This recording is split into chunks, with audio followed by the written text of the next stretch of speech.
What's going on, guys? This is the Cheeseboys NFL Podcast. Like and subscribe and share it with a friend. You guys can find us on Apple Podcasts or Spotify at Cheeseboys NFL Podcast, or on YouTube. We are the Cheeseboys NFL Podcast, but we are under the channel Off the Post Sports. Sammy, how are you feeling going into this game? Cleveland, I'm feeling good, man. Pittsburgh, division, AFC North. Yeah, you excited? Yeah, I feel like overall it could be a good game. Cleveland's defense really hasn't looked that good. Pittsburgh's offense really hasn't looked that good. So we'll see what kind of happens. Yeah, obviously, if you guys watched our Pick'ems episode, I took Cleveland in this one. I believe you did as well. I took Cleveland too, yeah. Yeah, so that's our obvious pick. But yeah, I'm feeling good. It's been a fun 2 first weeks of football. Obviously, there's some big stuff for it to talk about. What do you want to get into first? There's a lot of news and notes going on, but kind of one of the biggest ones to come out of the weekend. I mean, there was a few, but a big one was Trey Lance is injured and he's out for the season. I believe he already had surgery, if I'm not mistaken. I believe so, yeah. Broken leg, correct? I believe so. Or something broken. Something along those lines. Leg, ankle area. Yeah. But yeah, it's just a thing that you hate to see for a player who had so much to prove this season and really was meant to be that franchise guy, that next successor. And now we kind of have to wait to see it. But they have the insurance policy in Jimmy G. So I just kind of want to hear your thoughts on the current state of the Niners, like as a whole. Just take it wherever you want to go. Well, I was going to say, I'm going to come out here with a pretty big swing because I think first instinct when we start talking about this, I want to say, like what a hit to a team, like losing your starting quarterback, like what a loss. But like, in all honesty, I don't really feel like it's a loss at all. I feel like the 49ers very well could be better off with Jimmy G. I think, so much pressure with that year 2 quarterback. You don't want to sit him for 2 years. You don't want to give him the Jordan Love treatment. Like you want to start playing them.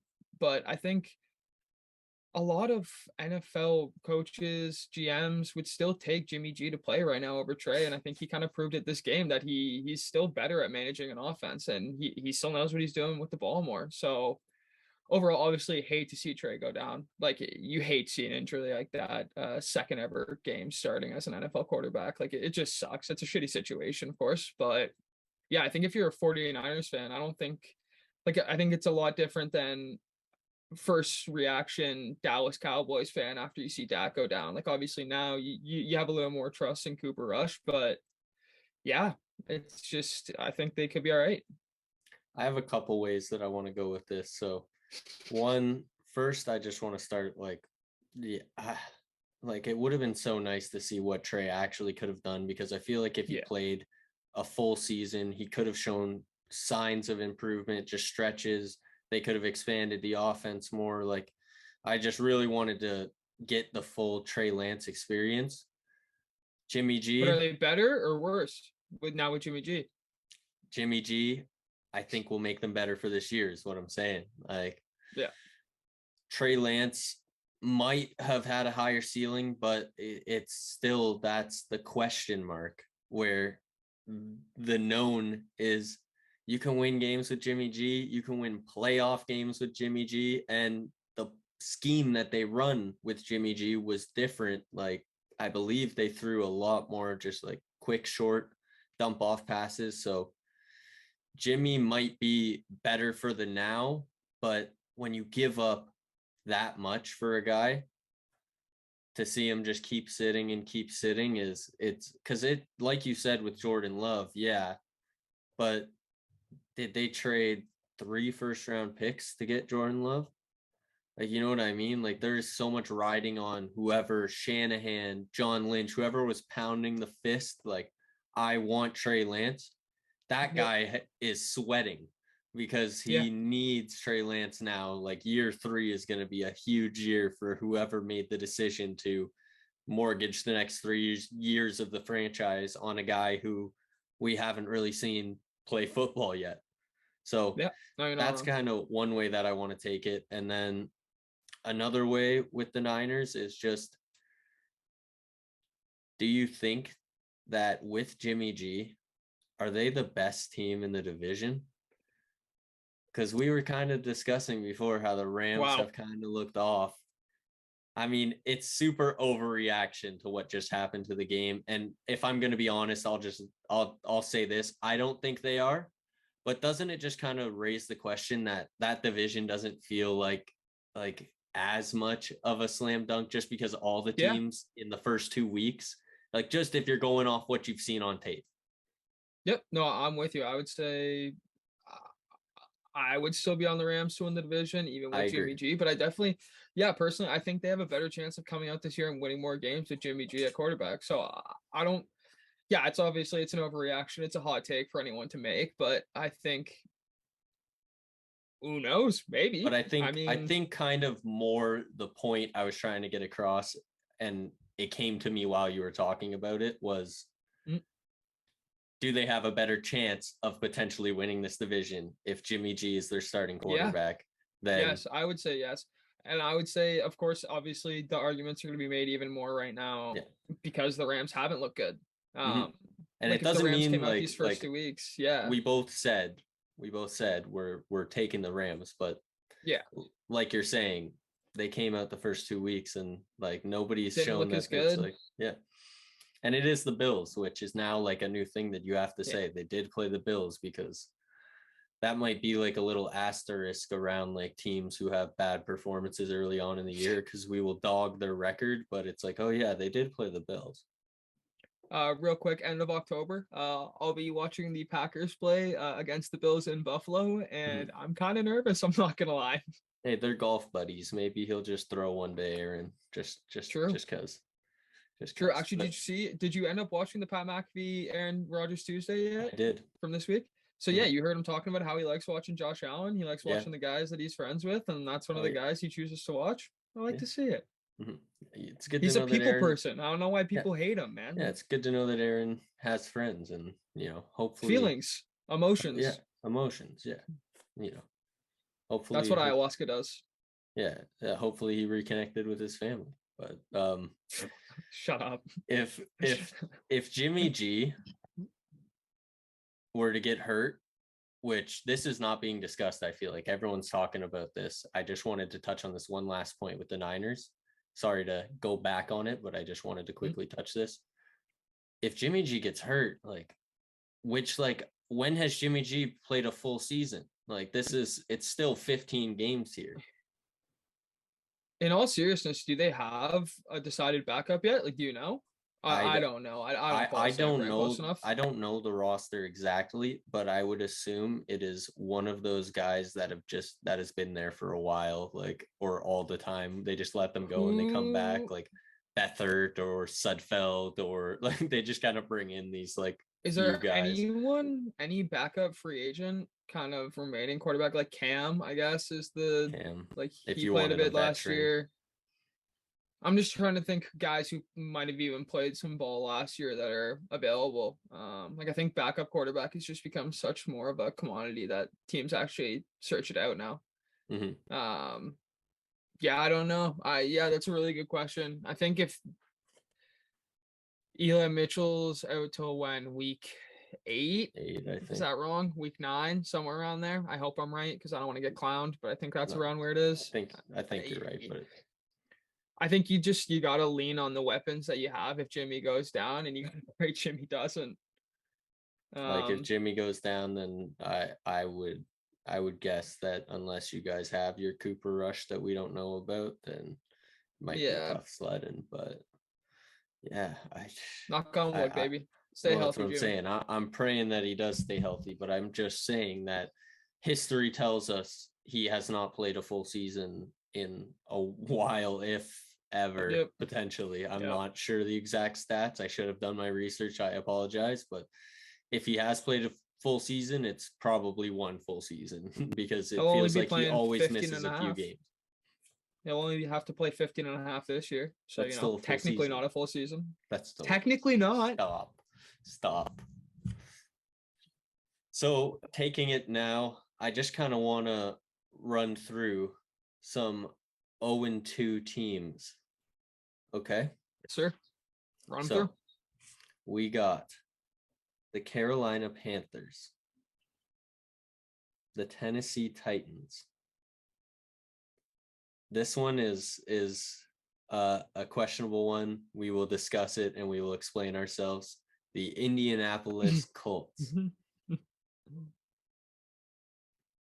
The Bengals. The Raiders. Wow. The Falcons. And that is all of them. So let me just quickly go through it again.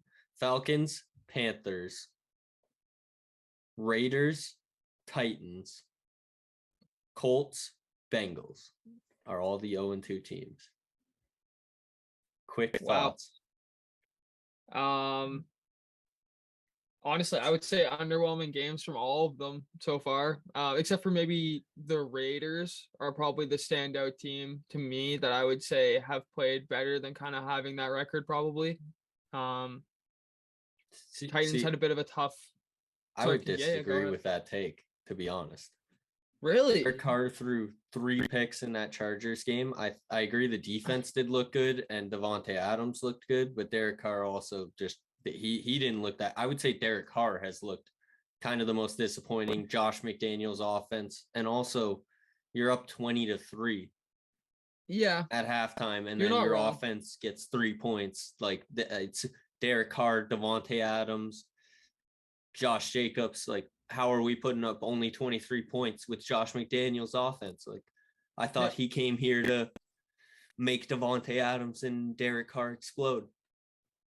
You're not wrong. Yeah, I don't disagree with you there. I guess I was just more going with the perspective of close games. I guess I will give you the toughest opponents. Yeah, yes. I mean, yeah, like I said, obviously Titans got not the easiest matchups. They were Bills week 1, but Bills week 2, but Giants week 1. So I mean, you can't be happy as a Titans fan with the 0-2 start. I think you wanted to start the season off 1-0. I was gonna say a couple just to me surprise teams off the rip, like Bengals, Raiders, Titans, honestly, even as another one, especially with who they had week 1. Panthers, honestly. Not that I believe they were Browns week 1 and Giants. Oh my god, Jesus. How could I blank on that? Yeah, Giants week 2. So yeah, I guess even as a Panthers fan, you can't be too thrilled about that. Yeah, kind of just a bit of some shocking teams. Like, I think it kind of probably catches people off guard that you're not hearing like a Jacksonville, a Chicago, but you're hearing a Cincinnati, a Las Vegas Raiders. A Titans that were the 1 seed last year. Like, exactly. We know it's 2 weeks and the season can change, but it's just also the performances haven't looked that great. So I'll just quickly just to touch on some thoughts that I had. The Titans are 0-2 and their defense does not look that great. And when your head coach is Mike Vrabel and your specialty is defense, and I'm seeing the run defense get mauled early on in this season, either he cannot be happy or something's going wrong. And if I'm a fan base, I'm bro, this is defensive coaches being head coaches in the NFL is getting increasingly more rare as the game progresses into a more offensive game. Everyone's seeking out that offensive guru. Young offensive guru. So if you're a defensive coordinator that steps into that role, or you're a defensive specialist, whatever you want to call it, then you need good defense. You have to have your unit playing well. No excuses, in my opinion. So that's something that I really need to see pick up going into this next week and through the rest of the year. Another one in the same respect, and I kind of touched on it, is the Raiders. Josh McDaniels. Tough matchups. Tougher matchups, and that's where they get a little bit more of the pass. I know it was the and Bills. Close games. I know it was the Bills, but it's 41 points against the Bills. That's what bad teams put up. Bad teams give up 41 points. You know what I mean? Yeah. So I thought the Titans defense was a good unit, and the sum is not adding up to the parts. And I believe that's the same thing with the Raiders offense. Even though it is tougher opponents, the sum of those pieces, the Yeah, the sum does not equal the parts that they have in the players that they have and the coach that they have, where same idea. I won't expand as much, but like he should have his offensive unit, him being Josh McDaniels on the Raiders. And then they got to beat the Cards is what I would add to that. Like, you got to beat the Cards. Yep. Just touching quickly on the Bengals. My like real only thought is like I thought their defense didn't play bad in either week. I thought it played well in both games. You get 4 new offensive linemen and it changes nothing. I don't know. I don't know how that happens. I don't know what they have to do to fix that, but that's the reason why you're 0-2. 2 really good defensive lines though, in the Steelers and the Cowboys. Like I think agreed.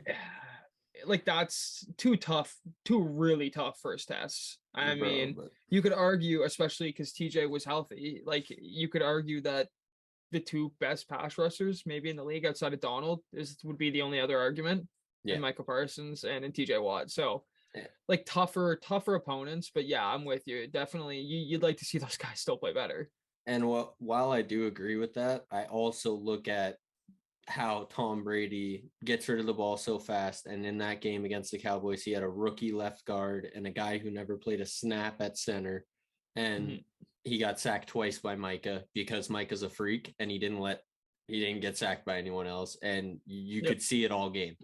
They were this close, like 20 times, like everyone always is on Tom Brady. So I don't know, like I'm not blaming Joe Burrow because I don't think that's the case. I just think these guys that they brought in, like, I'm not trying to sound like a hater. I just stopped myself, but Laleel Collins, like my boy. I knew it was coming. I knew it. My boy, bro. Like, I knew Micah was gonna cook him. Like, obviously, I'm not stupid, but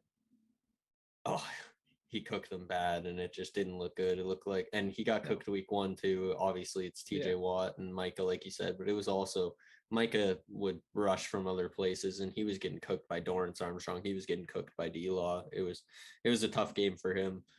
But overall, I just feel like that's why they're kind of the most down, like they're kind of down bad, 0-2 because of their O-line. I feel like that's their weakest unit. Well, hold on. If we're talking about down bad 0-2 teams, I'm just going to stop you right there. I'm going to take it to why we were talking about the Colts. So we have the Colts an 0-1-1 team, but we're calling them 0-2. And why are we calling them 0-2? Because they fucking deserve to be 0-2. That is why we're calling them 0-2. I think even if of all the 0-2 teams, I think the Colts might still be the most worried. Oh, yeah. Purely out of the fact that I would say highest expectations, lowest results. I think a tie against Houston is simply not good enough. And then the second game was just a travesty. Like, it was just, like, all jokes aside, Frank Reich is in goddamn shambles. Like, I don't know what else to say. Like, it's just 24-0. Like, I get it in Jacksonville. They never win in Jacksonville. Whatever. We don't need to, like, replay that record. But, like, come on. With that team, Matt Ryan stepping in at quarterback, I get it. No Pittman. They had a couple other injuries on defense. But still, like, you got 24-0. Shut out by the Jacksonville Jaguars, an absolute pitiful franchise. I'm sorry, Jaguars fans. I get it. You guys have Trev. You've looked decent this year. But at least in previous years, a pitiful franchise. Shut out. 24-0. I don't know what else to say. Yeah, they deserve to be 0-2. I agree. It's crazy how in 0-1-1 Houston team feels so positive, and an 0-1-1 Colts team almost feels worse than Houston played 2 good teams and had 2 good games. Where the Colts didn't. The Colts had 6 quarters of football that was atrocious, and then 2 quarters where they mounted a comeback, and then overtime where nothing happened. Yeah. So, yeah, you are definitely shaking in your boots if you're a Colts fan. And then just kind of touching quickly on the other 0-2 teams, I don't know, Carolina, they had some decent opponents, I guess. I just don't think they're that great. And Baker also, I think it's not time to panic yet. They might still play decent to end the season here. Baker's just getting used to this offense. So that's kind of what I have to say about that. And then the Falcons, I'll just touch on quickly as well. And then I'll let you just kind of touch on these two teams. Go for it. The Falcons, I feel like they actually have looked like one of the better 0-2 teams because the teams that they played, they arguably should have, would have won week 1 against the Saints in, kind of just a walk-off fashion. And they made the comeback against the Rams only to be stopped by Jalen Ramsey on that interception. So I kind of feel better if I'm them than maybe some of the other teams, but yeah. Yeah, I was gonna say quickly, like kind of just my my Panthers points would just be, like I think it's just they need a game where they just kind of hit off and I think gain some confidence, and I think that'll be really big for that team, especially offensively and Baker. But I think it's just if they can get it this week, if they can get it next week, how long will it take to get it though? Like if we're talking whatever, Baker doesn't have his first great game in a Carolina uniform until week 9-10, then I think their playoff chances have plummeted a lot. But if they can turn it around starting this week, then I think they're still a team that are 0-2 that can make a comeback. And then honestly, I'm with you. I was gonna say Falcons and Raiders have probably been my best 0-2 teams. Just they kind of got the short end of the stick in both losses. Like the first game, they had the comeback on them that they had the walk off, and then the second game they were mounting the comeback, and then the walk off not walk off, but a minute 30 left, game sealing interception. Like they just couldn't quite sneak out either game, but two like tough games. Like I mean, the Saints obviously it's Jameis. They're not the same Saints they were 2-3 years ago, but they're still a super solid defense, and I think they've proved that, especially for the first 3 quarters against the Bucks.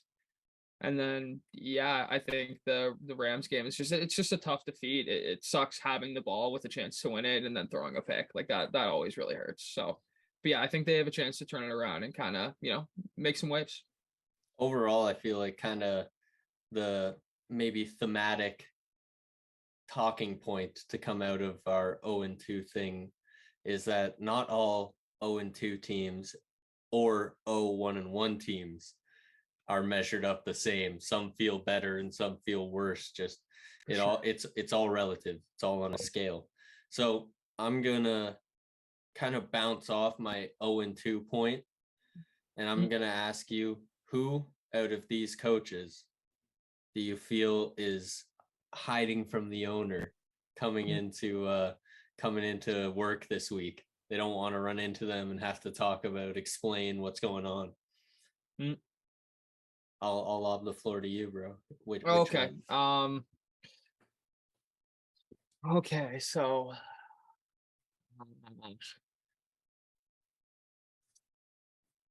I honestly thought this would be a quick take for you, bro. I was lobbing it up because I thought I knew where you would go, bro. I'm gonna go Frank. I think if you're Frank, you're shaking. I knew you were. I mean, I didn't want to say it because they're only I get it. 1-1, 2 weeks. I don't want to really overreact that much. They're not an 0-2 team. Like whatever, the Raiders, Bengals, both like really good teams that have the actual 0-2 record. But if I'm Frank, I'm shaking because you just look like you don't know what to do with Matt Ryan. And one thing that I will say too, like I don't think it's a bad take because maybe like Jim Irsay is the probably most upset owner because he kind of scapegoated Carson Wentz, and he had the video in front of the private jet where he's like, we will be better next year, like all this stuff, like blah blah blah blah blah. Well, so far, like a 24-0 loss just hurt so bad against the division opponent, and then also to tie the other division opponent when you're supposed to be the favorite. Everyone's all excited about Matt Ryan, like, no more Carson Wentz. Like, I think Frank Reich is ducking Jim Irsay for sure. Yeah, I mean, for the right reasons, as he should be, in my opinion. Like, it's just the team's just been so underwhelming for the pieces they have, especially the way that they lost out on the playoffs last year. Like, I thought they were going to come in so hot and hungry, like with the Matt Ryan edition, but that's not what we've seen. So if I'm Frank, I'm shivering, I'm shaking, I'm hiding, I'm ducking. I don't want to see Jim. I don't want to talk to anyone. Nobody call me until we have a W on that stat sheet. Mm-hmm. No, for sure. Yeah. I think that it might be Frank Reich, but for the sake of being different, I'm going to go with Matt Rule just because I'm taking into account just previous years as well. Like this season could be his last season. And I already said I'm giving the pass to Baker on his performances because I'm not sure if he had a big enough wind up period to get into the offense, to learn the offense, to build that chemistry, considering he was traded like I believe like maybe mid training camp or just before type thing. He didn't have OTAs. I know that for sure. No. So that's kind of like I give Baker a pass for that, but I don't give like my coach a pass for not having Baker ready. You know what I mean? No. Like if that's what Baker is saying is happening, I don't know if it is, but it just looks kind of like he's not on the same page sometimes with what's going on out there. And if I'm the owner, I am not too happy with that, considering I traded for this guy. I traded for Sam Darnold when you wanted me to. Like, I'm expecting wins, and we are a franchise that's always kind of at the bottom of our division. He's struggling to really show off CMC too, which just doesn't look good on a coach when you have a piece like that. Like I know CMC, I don't know if he was battling the injury last week. He's been limited in practice this week. Battling something ankle related. I don't know exactly which one. So hopefully nothing major. I think he's still practicing, just limited. I don't think he's missing practice yet, so that's a good sign. But yeah, just he hasn't really found a pace of play for McCaffrey yet. And I think just when you have a guy like that, like more touches in week 2, but I can't remember his exact amount of touches in week 1, but it seemed limited almost. Like they weren't really trying to get him in a flow, and it was a tight game. Like it's not like they were down and needed to be throwing the ball a lot. So yeah, I don't think Matt Rule's a bad take, and I would agree. He's probably, of the 0-2 coaches currently left on the board, he's probably the most likely to lose his job at the end of the season if his team doesn't perform. Yeah, I think just out of those guys, based on the previous. Well, that is assuming obviously the Raiders and Bengals both don't continue on the pace of play that they're at. Because that would be that would put some coaches in jeopardy potentially. But I think the Colts as well, man. Like obviously, like I don't think Frank Reich lasts if they have a horrible year this year. Yeah, you're not wrong. I mean, I guess I think there's still so much respect in Indianapolis for Frank. I want to say they'd give him one more, but I mean, you could be right. I think the fan loyalty would start to dwindle because this was, again, supposed to be the year where they got the quarterback. They got Phillip. They got Wentz. They got Matty Ice. And every time. So it's like, what? Frank's going to sell them on the next guy? Why would they believe that? No, I think if anything, Frank's only opportunity would be if they have a still decent season, miss the playoffs, because I can't see them doing too much worse than that. I think he's got to come in and say, give me one more year with Matty Ice, let me prove what I can do, and then he'd have to show it. I think with like how old Matty Ice? Like, damn. Yeah, but Matt, he's got a couple years left on his deal, still, doesn't he? No, I agree, but I'm just saying, like, he's betting his, head coaching job on the fact I don't think he'd have a choice. No, I know. I agree. You can't come in and say, I need a new quarterback again. Like, it just looks terrible. I know. I agree. Yeah. So I'll quickly, just to end off this topic that we were just kind of going on, just looking at the records of teams that have gone on so far. I'm just going to mention the teams that are still undefeated, and we can kind of just bring this up throughout, the rest of the season till we get our final undefeated team, maybe undefeated season. We'll see. Buffalo Bills. You putting some disrespect on Mahomes and the Chiefs. Baby. Am I really? No, I if I had to pick, gun to my head, I'm taking the Bills, but I don't know if it's gonna happen. It's so hard to do with a 17 game schedule as well. I was gonna say even harder now.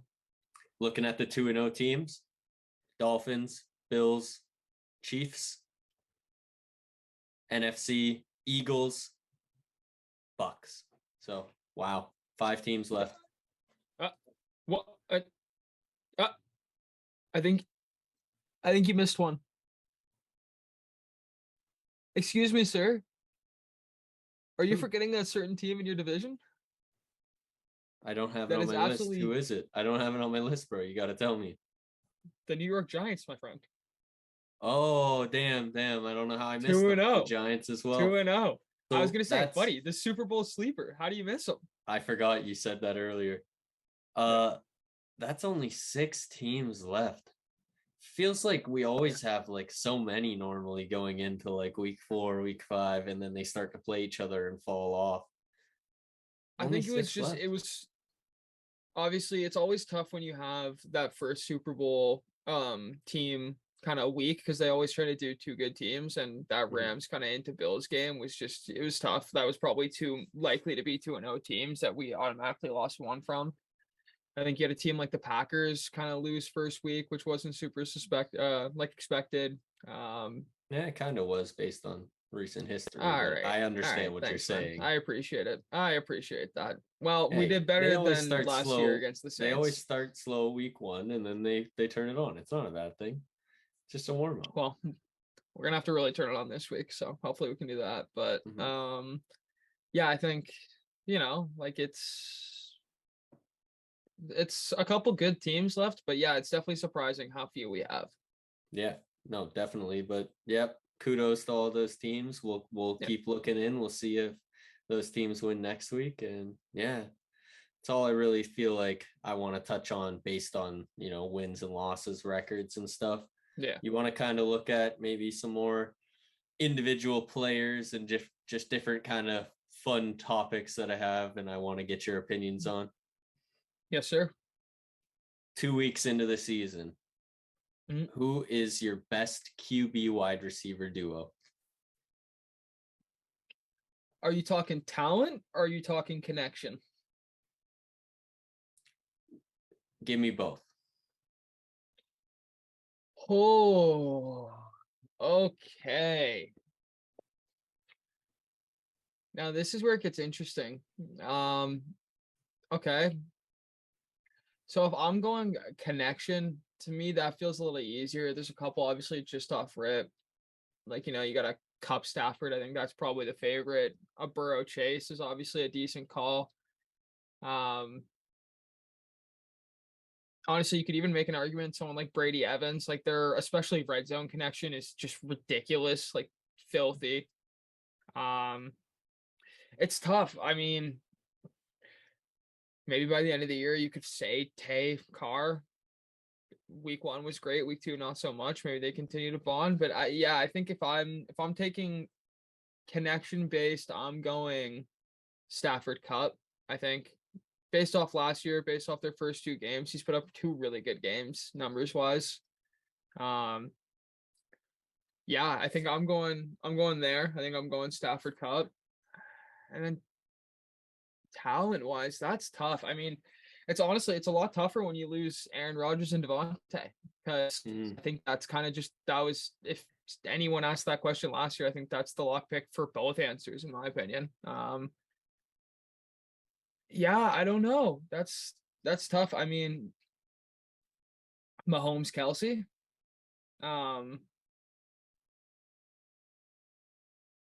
Yeah, that might be my pick. I might go Mahomes, Kelsey, talent wise in terms of duo. I don't know if you have a counterpoint that I'm kind of missing.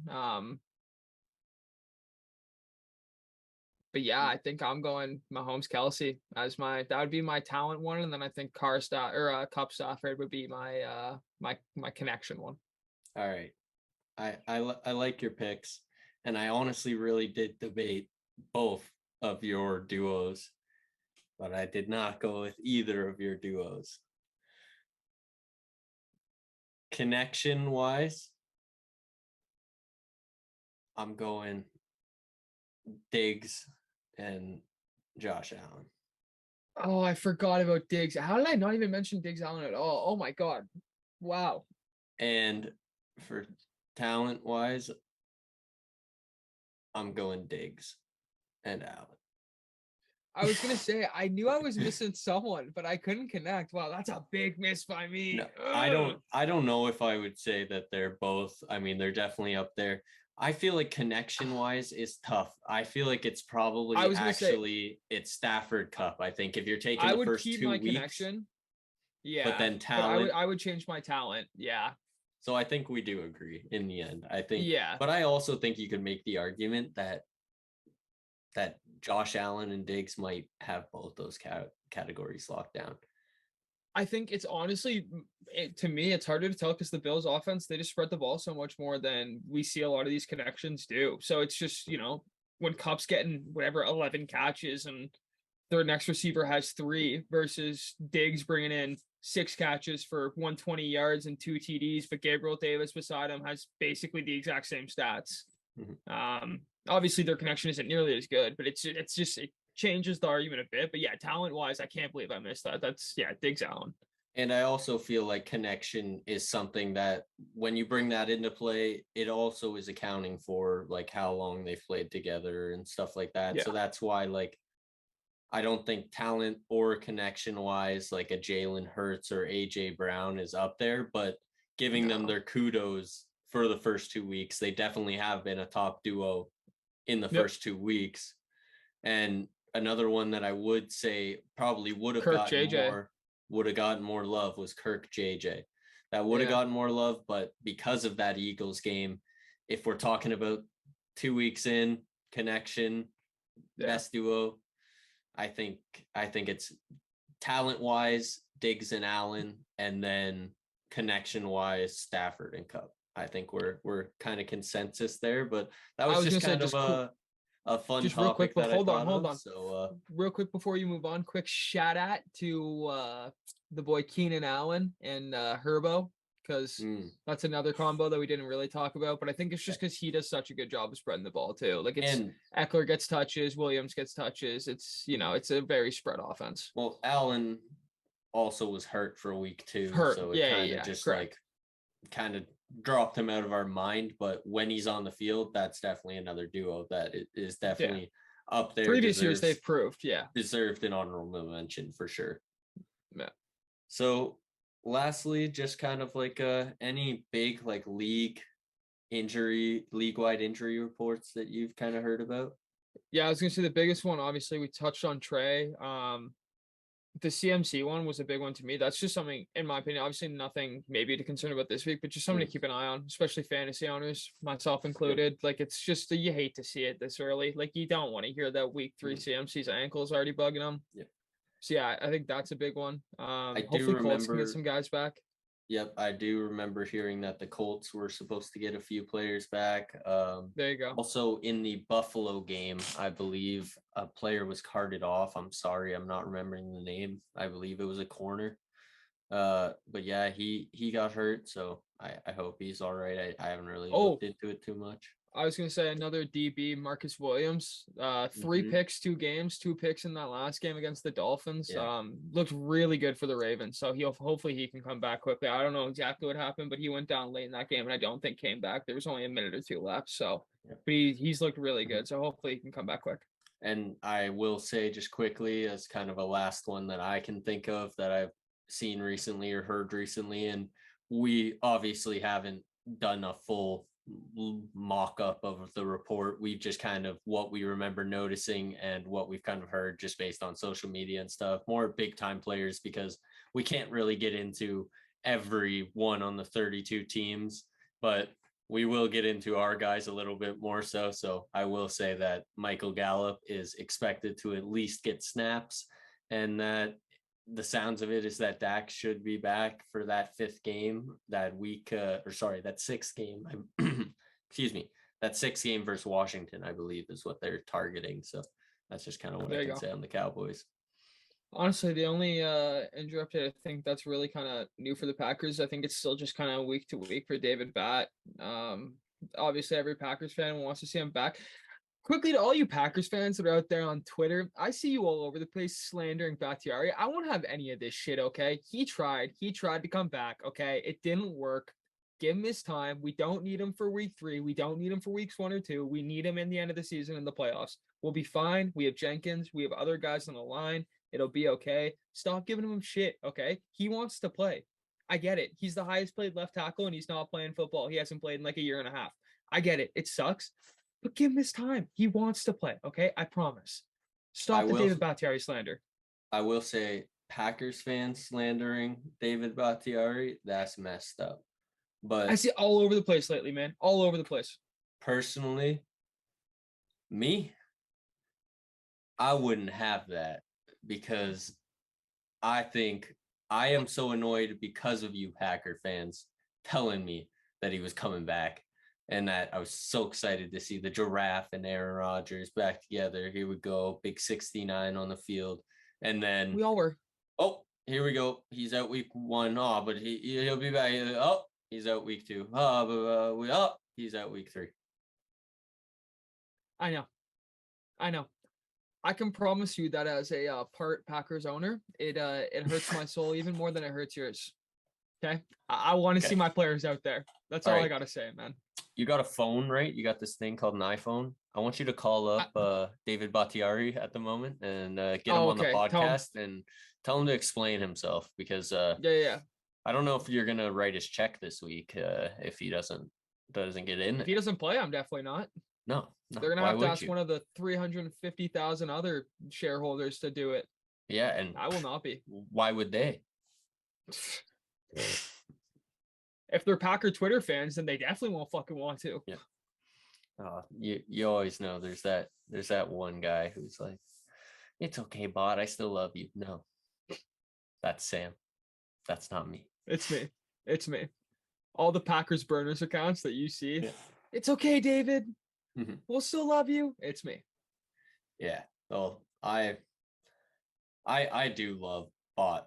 I just personally was annoyed at the fact that he wasn't playing. I'm not saying that I'm like, I don't care, bro, whatever. I hope he's healthy and I hope he eventually plays. I'm just saying it was annoying because I was hyped up to finally see him back and for Aaron to have his left tackle back. You know what I mean?